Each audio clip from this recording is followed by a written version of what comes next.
Lazy Girl and Diligent Girl were living in a small house in the town. That day, while the lazy girl was lying idle as usual, the diligent girl returned home with her new friend. Let me introduce you to my new friend. Her name is Jenny. The moment Lazy Girl saw Jenny's beauty, she became very jealous of her. And then, when her sister asked her to make a cupcake for her new friend, the Lazy Girl got very angry. Sure, she said, and went to the kitchen. But instead of cream, she poured toothpaste into one of the cupcakes she prepared. She placed all 3 cakes on the plate and returned to the living room. She handed Jenny the cake with toothpaste. Jenny took a bite and smiled with pleasure. Yum! Delicious! Lazy Girl was very surprised by this, and when her sister ate her cake with pleasure too, she thought, I don't think that I have mixed it, and she threw the last cake into her mouth in one bite. Yuck! But that was the cake with toothpaste in it. Lazy Girl was about to scream in anger for mixing the cakes, but then her sister suddenly said, Let's have a makeup party, and took Jenny to her room. Seeing them having fun, Lazy Girl ran to the kitchen and grabbed a handful of flour. While the girls were putting on makeup and singing, she mixed some of the flour into Jenny's powder. Just as Jenny was about to powder her face with the flour, Lazy Girl tripped and fell to the ground with a thump. The flour in her hands was smeared all over her face. The girls laughed non-stop at this fall, which they thought was a joke. Lazy Girl didn't know what to do. She was now even more jealous of Jenny, whom she could not take revenge on. Suddenly, she turned around and said, Oh, look, Jenny. You should stay with us tonight. We can have a pajama party. And Jenny accepted this offer. In the evening, Lazy Girl secretly placed a jar of fleas on Jenny's bed. Unaware of everything, Jenny lay down on the bed prepared by Lazy Girl. Soon, she was covered in fleas. What is this? Fleas! Lazy Girl and her sister immediately ran to Jenny. Jenny said, I think I have fleas. I better get out of here. And left the house. You did it! You're literally jealous of my friend! This is very bad what you did. While the diligent girl went after her new friend, the lazy girl was left at home all alone. She couldn't get a drop of sleep all night. She sat in fear and waited for her sister until the morning. The absence of her sister made her so sad that she realized that her jealousy caused that loneliness. So the next morning, she apologized to both of them and never became jealous again. And that's how their forever friendship with Jenny began. Once upon a time, there lived a brother and sister named Hansel and Gretel. Their mother had passed away when they were babies. They lived with their dad in a hut in the forest. Their dad was trying to earn their living by working as a woodcutter and was looking after the kids at the same time. A couple of years passed, and struggling to juggle work and 2 kids at the same time, their dad decided to get married again. The woodcutter's wife was from a wealthy family, and she hated the fact that they were poor, and she had to live in a small ruined hut deep into the forest. Plus, she did not like her stepchildren at all. On a cold winter night, as they were getting ready for bed, Hansel and Gretel heard their stepmother talking to their dad. How are you going to get through this winter? We don't have enough food. If you do not get rid of these kids, we will all starve to death." Their dad opposed furiously. "No need to argue. I made up my mind. Tomorrow we'll take them to the woods and leave them there." Hearing all that, Gretel started to cry.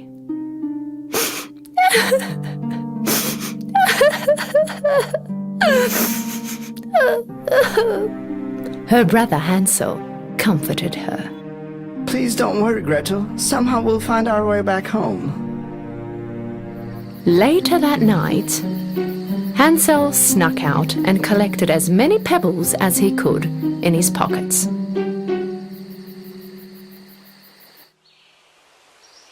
In the morning, they all started to walk towards the forest. Their father told them that they were going for a family hike. As they were walking, without anyone noticing, Hansel dropped the pebbles to mark the way back. In the afternoon, their dad and stepmother lit a fire and told them that they will be back soon. They walked off and vanished in the woods. Of course, they did not come back.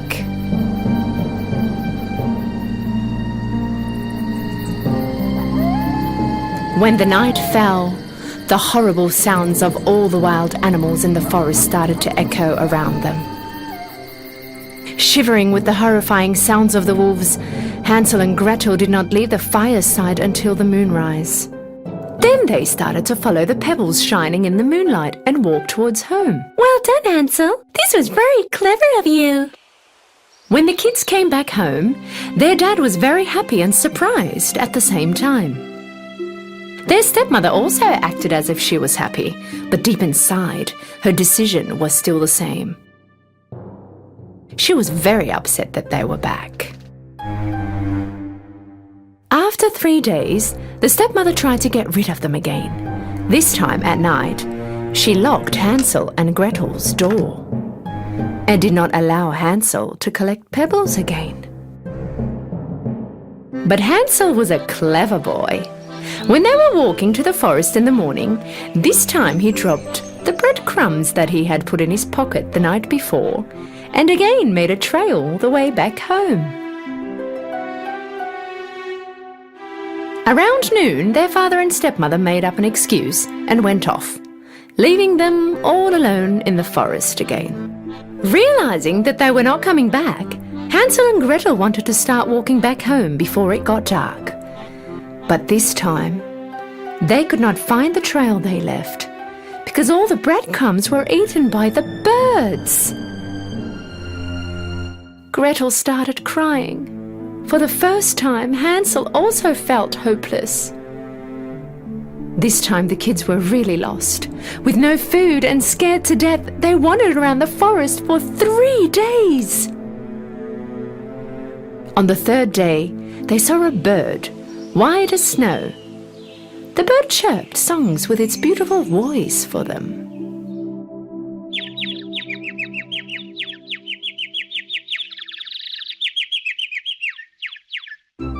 They forgot their hunger for a moment and started to follow the bird. The bird brought them in front of a funny-looking house. This house had walls of bread, a roof made out of cake, and windows of candy, and was covered with colourful cream all around. Hansel and Gretel could not believe their eyes. The house looked incredibly delicious. The kids forgot all about how tired they were and started to run to the house. Just as they were both going to have a bite from the house, they heard a voice from inside. "Oh! Now who is nibbling on my house?" They looked around and they saw a cute and sweet old lady at the door. When they told her all about what had happened to them, she felt very bad for them, and so she let them in.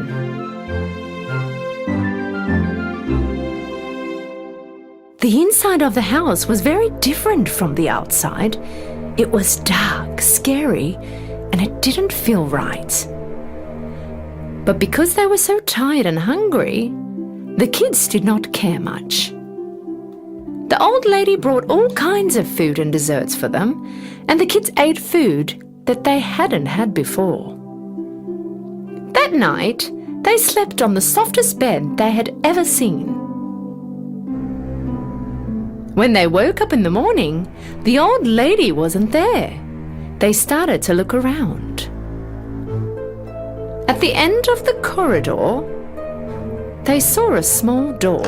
When they opened the door, they found cases full of gold and treasure inside. They were very surprised, of course. Hansel wanted to get in and take a closer look. Right at that moment, they heard her voice again. And what do you think you are doing? When they turned around, the kids faced the witch standing right there in front of them.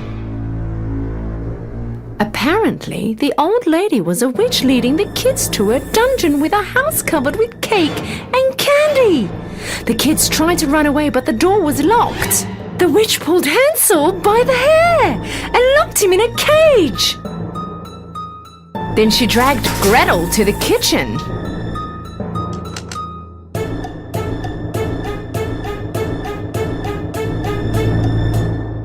Your brother is too skinny. Cook some food for him and make him fat. When he's in good shape, he'll be a delicious meal for me. But don't you dare eat anything. All the food is only for him. Having no choice, Gretel did what she asked for.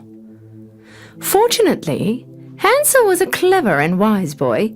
He decided to trick the evil-hearted witch. Every night when the witch was asleep, he was digging a hole in the ground of the cage. The witch was controlling Hansel every morning to see if he gained weight or not. But Hansel wasn't eating anything his sister cooked. Instead, he was burying them in the hole that he digged. In the meantime, the witch was telling Gretel to cook more. This went on for days until finally the witch had enough. Fat skinny? I don't care anymore. Today I will make Hansel pie. She turned to Gretel. Look in the oven to see if the dough is baked enough. Although she was in fear, Gretel was also a wise girl just like her brother. She understood that the witch was going to push her in the oven. I can't get my head in there and see the dough, whined Gretel. The witch pushed her aside and stuck her head inside. Gretel gathered all her strength and pushed the old witch into the oven and closed the oven door.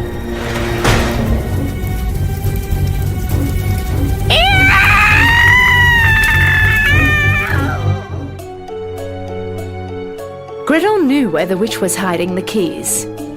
She ran straight away and saved Hansel from the cage. The flames from the oven covered the whole house. Hansel and Gretel ran away from the burning house into the woods, but they did not know where to go. A while later, they came across a river. A giant swan took them one by one to the other side of the river. The kids looked around and suddenly they realized where they were. They ran home as fast as they could. Seeing his kids, Father was full of joy. With tears of joy, he explained to them how their stepmother had gone back to her parents' house soon after they had left them in the forest.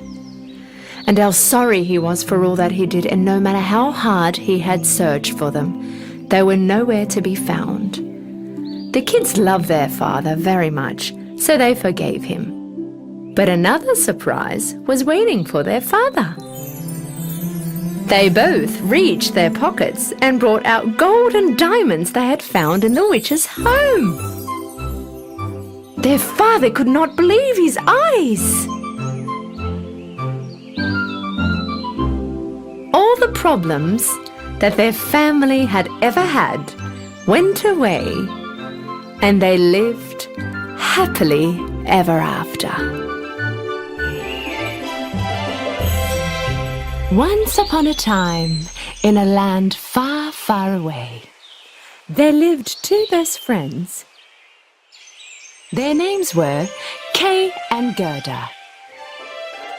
During the cold winter nights, Kay and Gerda's biggest fun was the fairy tale time with Gerda's grandmother. "Where does the snow and the cold come from?" asked Gerda. From far away. Her grandmother answered and started to tell her story. There was a kingdom covered with ice and snow. The Snow Queen lived alone in the ice castle, made purely by her own magic. The Snow Queen was very beautiful and pure as ice. But the Snow Queen was evil-hearted, and a lot of miracles were hidden in the magical and cold ice castle. The icy mirror was one of them. It was through the icy mirror that the Snow Queen's evil eyes watched everything that happened in the world.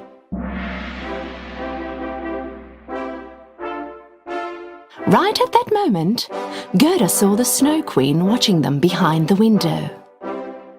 "Kay! Grandmother! Look! It is the Snow Queen watching us through the window!" I'm sure it is just a cat frozen from the cold. "Grandmother, can the Snow Queen really come here?" Let her try. I would throw her in the chimney so fast she would melt and turn into the Water Queen. Watching through the ice mirror, the Snow Queen heard what Kay said. "So you will throw me into the chimney and turn me into the Water Queen? Ha! Ice sparkles! Fly with my powers, find this boy. Make his eyes and heart mine. Let his sight be evil for everything around him, and let the love in his heart be gone forever," Ordered the Snow Queen to her ice sparkles. Suddenly, a snowstorm started to blow in front of Gerda's house. The ice sparkles were moving fast towards Gerda. Curious about what was going on, Kay opened the window. Gerda screamed right away, "Kay, stop!" But it was too late. Oh, my eye! Something stung my eye! Oh, my heart! What is going on? And at that moment, the Snow Queen's curse was carried out by the ice sparkles. His eyes and heart were struck, and Kay had transformed into another person.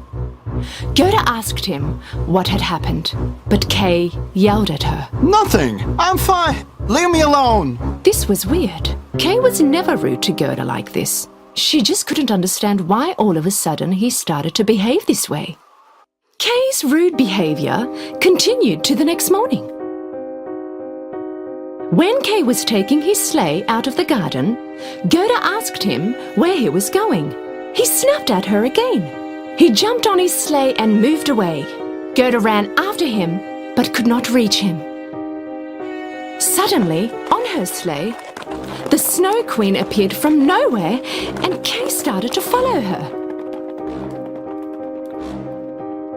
Gerda was stunned and couldn't do anything as they both disappeared from sight. The Snow Queen was taking him to her ice castle. Gerda spent days in front of her window, waiting for Kay to come back. Days and months passed, and the winter was over. But still, there was no sign of Kay. Couldn't stand waiting anymore. Gerda made up her mind, taking only the mirror her grandmother gave her. She head out to start looking for her dearest friend, Kay. Brave Gerda passed many roads and asked everyone she met on her way if they had seen Kay. Finally, she reached the shore of a river. She looked around and there was no one to be seen that she could ask about Kay. She asked the river but could not get a reply. At that moment, a seagull came next to her. The river would definitely have an answer for you, but first you have to give her a gift. Gerda took out her dearly beloved necklace and placed it on the water of the river. Suddenly, a miracle happened, and from nowhere, a small boat appeared right in front of her. Gerda thought that the river liked her gift and was returning the favor. As soon as she hopped on, the boat started to move on its own. At that moment, a crow started to fly over her head. It was as if he was trying to tell her something. So Gerda started to follow him. She followed the crow for a while until they reached the icy seas. Right in the middle of the ice, there was a pirate ship from some time ago, where the crow flew and landed. Gerda followed him on her boat and made her way to the ship. So, is this how I get to the Queen's castle? With this pirate ship? Pirates appeared on the deck, and one of them, a pirate girl, approached Gerda. You go wherever we go, and that is nowhere! Ha ha ha! Right at that moment, the Snow Queen was trying to make Kay forget about everything in his past. She succeeded up to some point, but whatever she did, Gerda would not leave Kay's memory. Gerda! Oh, Gerda! Soon your heart will turn into ice, and you will not remember a thing. Finding out about her friend Kay being held captive in Snow Queen's castle, the pirate girl told Gerda to better forget about him, because there was no way to get him out of there. I won't forget. He's my best friend. I have to find him, replied Gerda. The pirate girl could not really understand Gerda's persistence. Actually, she wanted her to stay there and become her friend. But Gerda was determined to find Kay.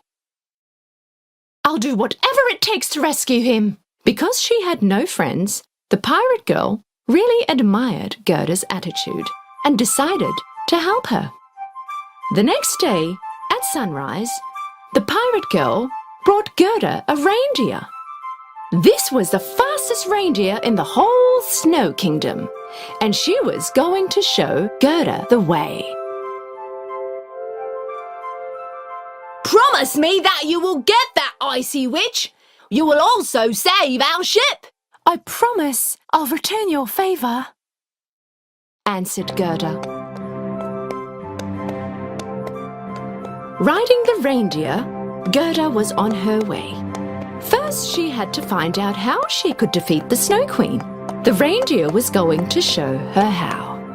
After a long journey, they had reached the North Pole. An old wise man welcomed them. So, you finally brought the mirror, huh? Gerda could not understand how the wise man knew about her mirror, but nevertheless, she knew she came to the right place. So she took out her mirror and showed it to the man. So I'm going to finish the Snow Queen with this? This is a magic mirror. It shows the truth, nothing but the truth. Even if it is hidden deep inside. Because nothing was stronger than true love, the real strength in all of us was love. Gerda found out who the Snow Queen was, thanks to the wise man. If she could reveal the truth, she could beat her. Because actually, in the past, the Snow Queen was a good girl, full of love. Wherever she touched, flowers blossomed and her smiling eyes shined brighter than the sun. She was a unique and happy girl named Lilla, but everyone thought she was a little witch and did not play with or even talk to her. Left all alone, Lilla wasn't a happy girl anymore. She started to hate everything and everyone around her. Until one day, she made a wish. Everyone mean to me shall turn to ice. And then she built a castle made out of snow and lived in it, far away from anyone, all alone and without love or joy. Gerda arrived at the Snow Queen's castle and entered inside. She saw Kay in one of the corners, making an ice sculpture. You're here! I found you! Kay! It's me, Gerda! Don't you remember me?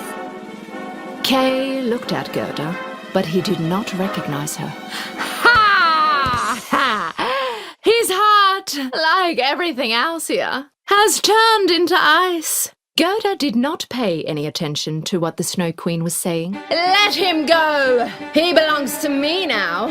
I will turn you into ice as well. No, you won't make it! Kay! I love you! Kay slowly started to remember. Gerda? Yes, I remember now. Furious, the Snow Queen shook her wand as fast as light, and out came the curse of ice. Right at that moment, Gerda took out her mirror and held it against the curse. Hitting the mirror, the curse disappeared. And the moment had come. The Snow Queen looked at Gerda's mirror, only to see that it wasn't her reflection she saw on the mirror. It was the face of a little girl, the face of Lilla. Suddenly, the Snow Queen returned to her little and loving self and became Lilla again. Thank you very much. Now I know who I really am. I'm free again. Goodbye. Kay and Gerda looked at each other and smiled. From now on, they would never part and they would grow together. Just like the roses they had planted in their front yards.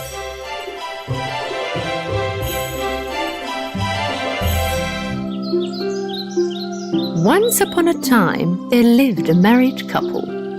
Although they really wanted to have a baby, well, for them, it just wasn't possible. One day his wife went to the old witch and told her she wanted a baby. "Don't be sad, my dear girl. Where there's a will, there's a way. Take this seed and plant it in a pot and wait and see. You'll be surprised." His wife was very happy. She thanked her with joy. In return for her amazing favor, she gave the witch some money.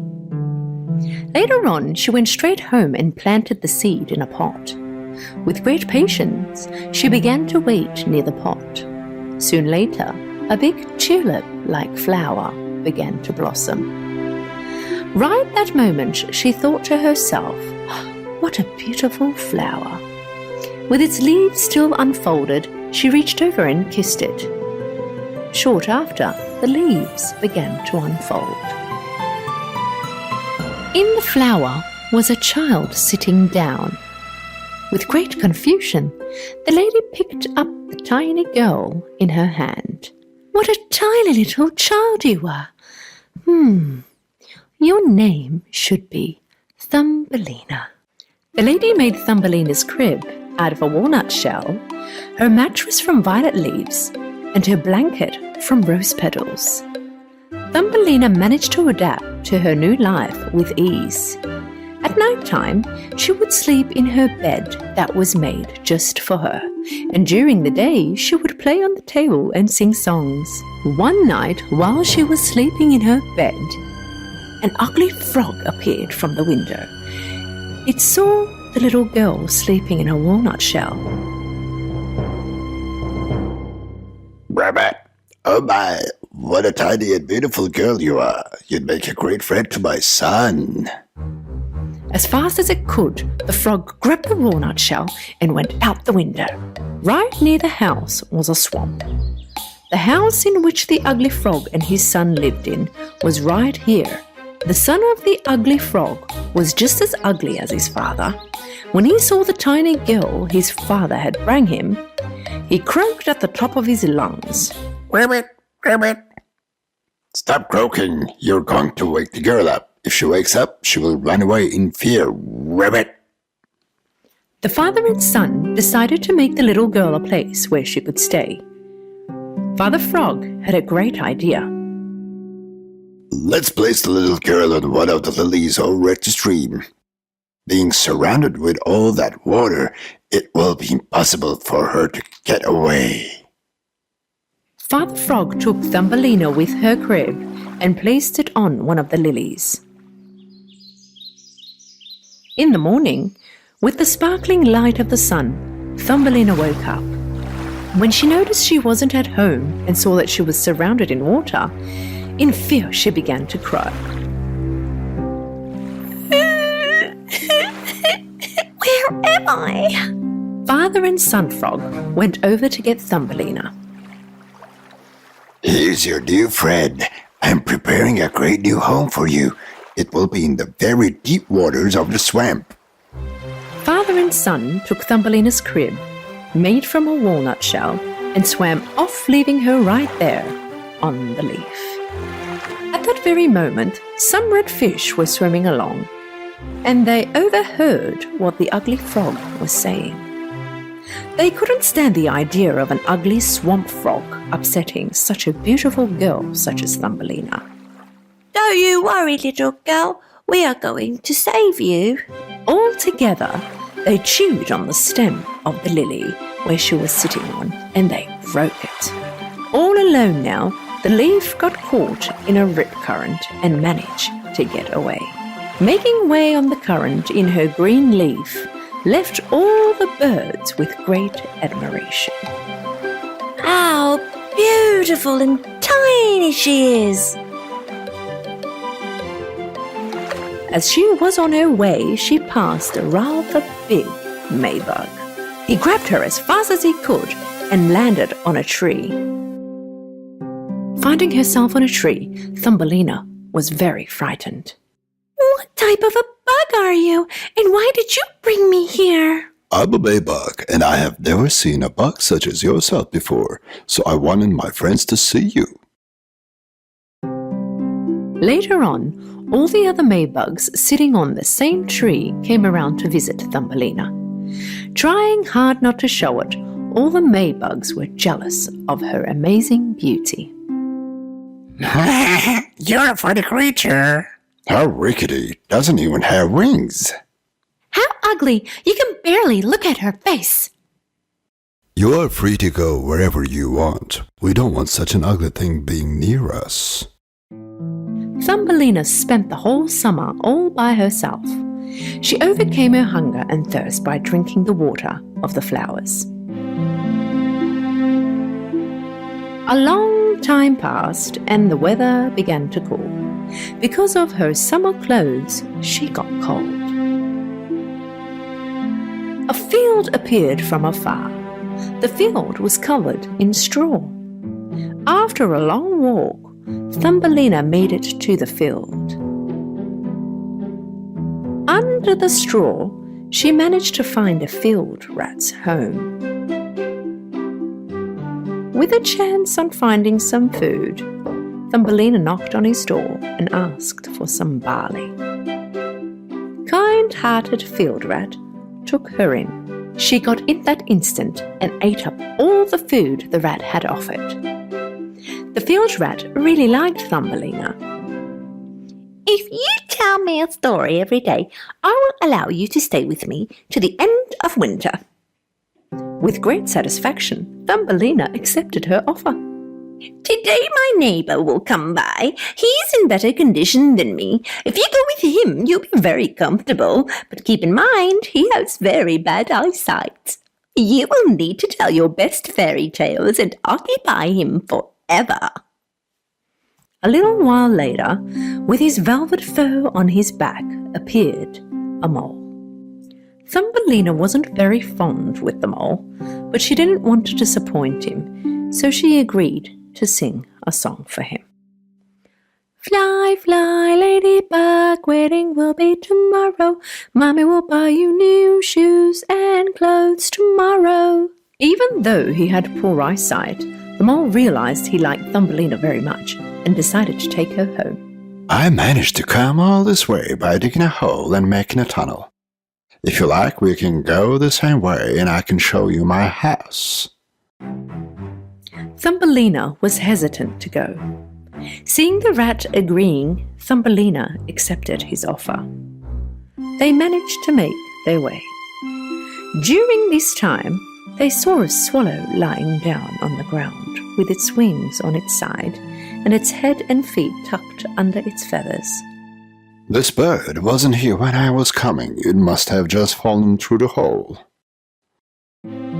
Thumbelina thought about the birds in the forest and remembered them chirping above her. She couldn't handle the sight of them being in this state and was very sad. Without the field rat or the mole seeing, she turned to the swallow and gave it a kiss. This bird could be one of the birds that was chirping during summertime. If that's so, then I owe him a lot. Come on, Thumbelina, we are waiting for you. She couldn't sleep that night. She knitted a quilt with the straw, went to the corridor and covered the swallow. She wet the mint leaf she used as a blanket and placed it over its head. Please be better soon, sweet little bird. The following day, Thumbelina went over to see the swallow and saw that its eyes were open. I don't know how to thank you. You took such good care of me. Now I will recover in no time. Once I have totally recovered, I will be able to go next to my friends in warmer countries. It's very cold outside. You should rest in your warm bed and recover at once. After Thumbelina was done giving advice to the swallow, she brought some water with the help of a flower petal and helped her drink it. And later on listened to how she broke her wings, smashing into the bushes. The wounded swallow wasn't as fast as her friends.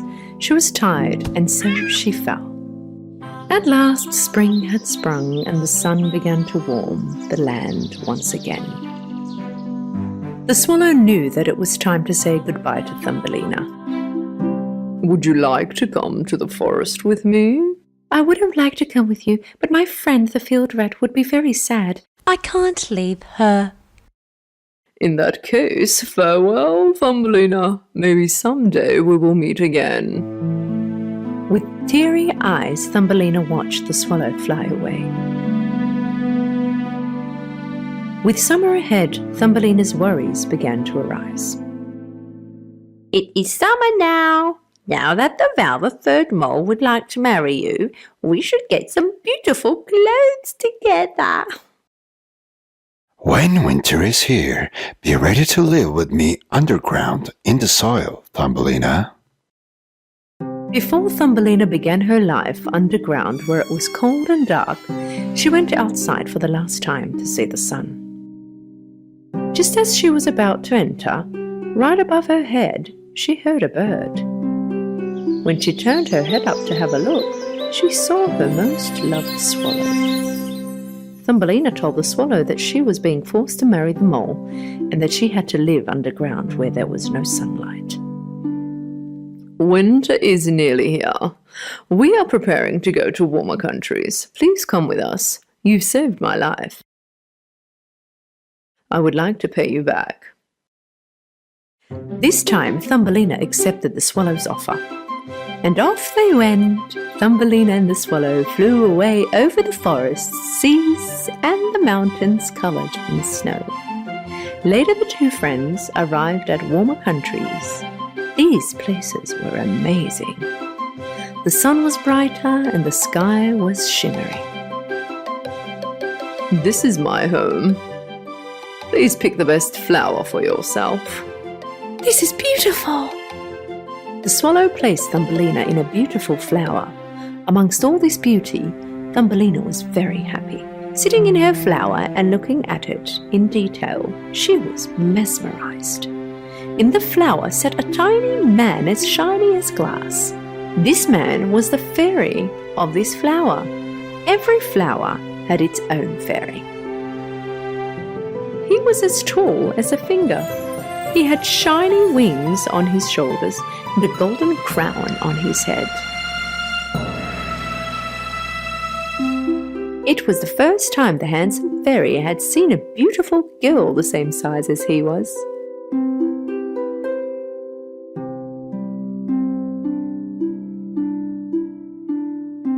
What's your name, beautiful girl? My name is Thumbelina. The fairy took his crown off his head and placed it on Thumbelina's head. If you marry me, you will be the queen amongst all these flowers. You will live a very happy life. After having lived such cruelty, being in such beautiful environment, Thumbelina was very happy to hear such a great proposal from the very handsome fairy.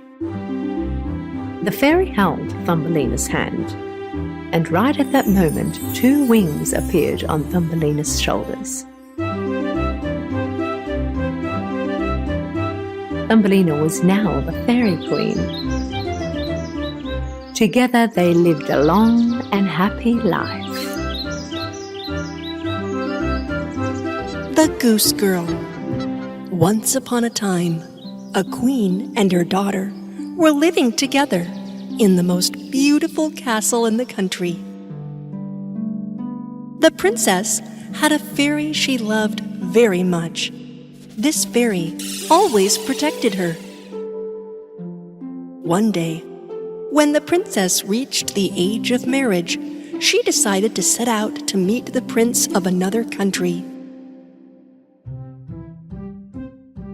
The queen gave her daughter a box of jewels to take with her.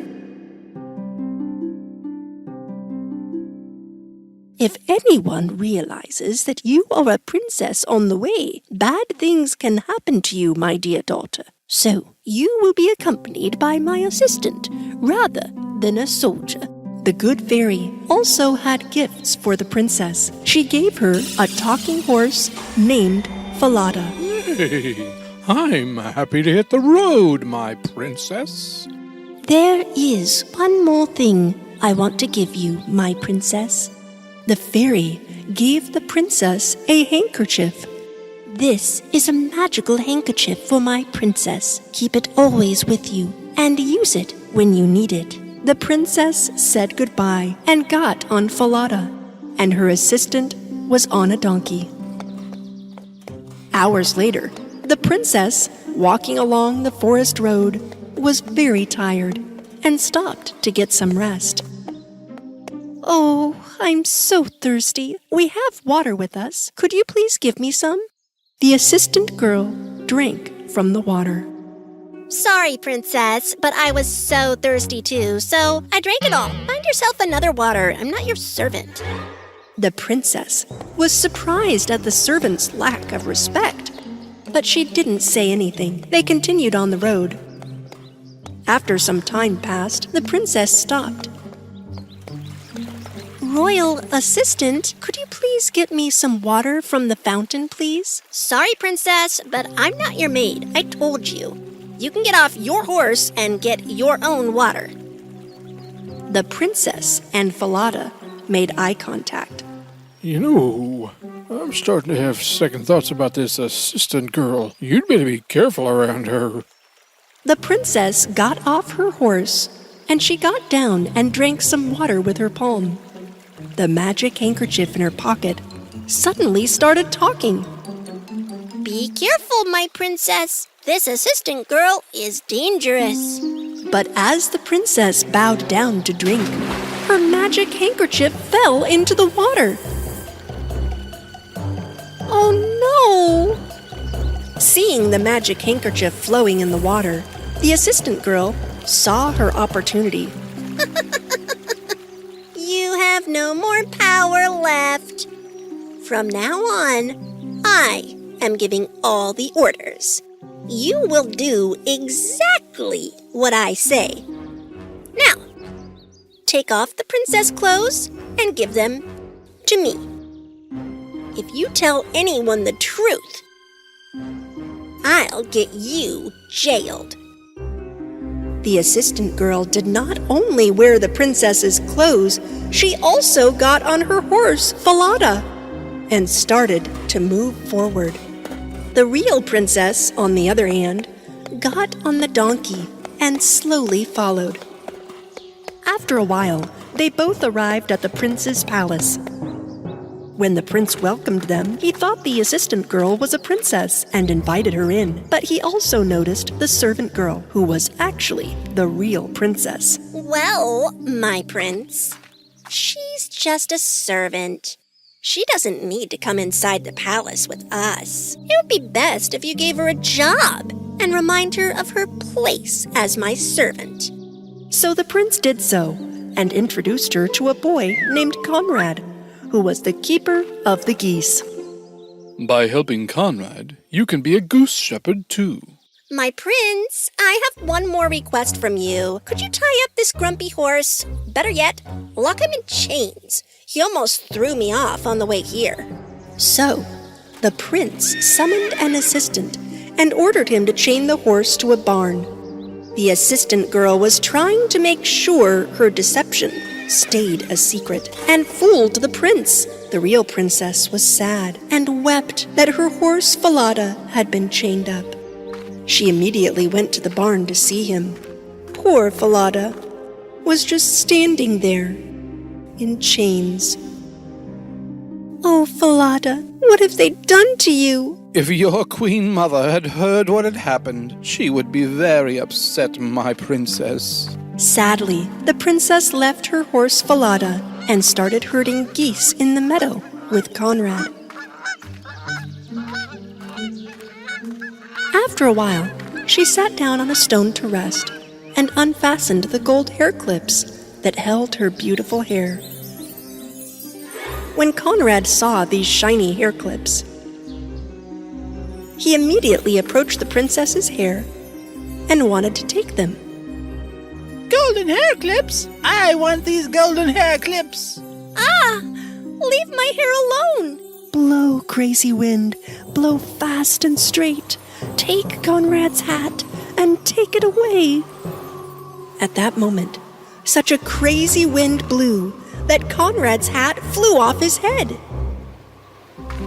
After pursuing the hat flying up the mountains, Conrad finally caught his hat. The princess, who had retied her hair, hid her golden hair clips. After herding the geese together until sunset, Conrad and the princess finally returned to the palace. Conrad was immediately before the king. I don't want to work with the stranger you've given me. Why, Conrad? She's crazy. She talks to her horse and is blowing off my hat and making fun of me. She doesn't work at all. After these words, doubts fell into the mind of the king. The next day, the king followed the princess in secret. The princess first went to the barn and talked to her chained horse, Falada, again. Seeing the horse talking, the king could not believe his eyes. He then went to the meadow where Conrad and the princess were herding the geese, and he hid behind the bush. After a while, he noticed the golden hair clips in the princess's hair.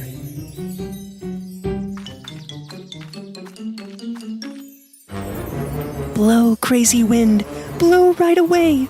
Take Conrad's hat and take it away.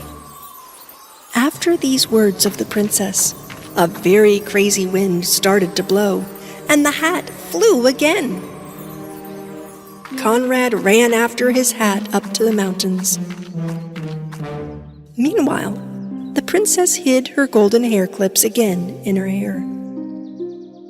Seeing this, the king was very surprised and secretly returned to the palace immediately. In the evening, the king summoned the princess to his presence. He asked her about her talking horse, Falada, golden hair clips, and the wild wind. At that moment, the princess started to cry. I cannot tell you, Your Highness. If I did, I would go to jail. Don't be afraid to tell the truth, young girl. Tell me. The princess told the king everything, one by one, starting from the very beginning. So, you are the real princess. Don't worry. No harm will come to you. Now go and get ready like a princess. The king immediately summoned his son, the prince, and told him everything. That same evening, Without saying anything to the fake princess, the prince arranged a feast at the palace. The real princess was sitting on one side of the prince, and the fake one on the other. The beauty of the real princess was dazzling. But the fake princess did not recognize her. Who is this girl? What is she doing at the feast? Where did she find those shiny jewelry? That beautiful dress! Oh, palace nobles, I have a story for you. Listen to me now. The king started telling what happened to the princess, as if it was someone else's story. In the end, he asked everyone how someone who deceives people with lying should be punished. The heaviest punishment must be given to that liar, my king. Her feet must be chained, and she must be imprisoned forever. Is that so? But it is you who are the liar in this story. You have given yourself your own punishment.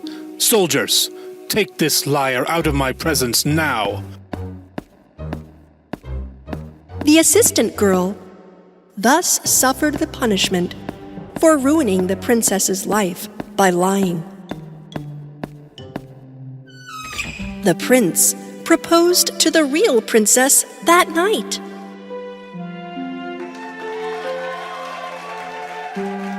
Then the princess and the prince went to the barn and rescued the talking horse, Falada.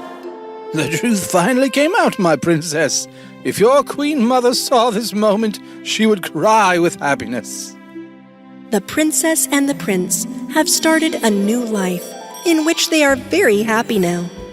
And the princess's good-hearted fairy was always with them, protecting them from all evil forever.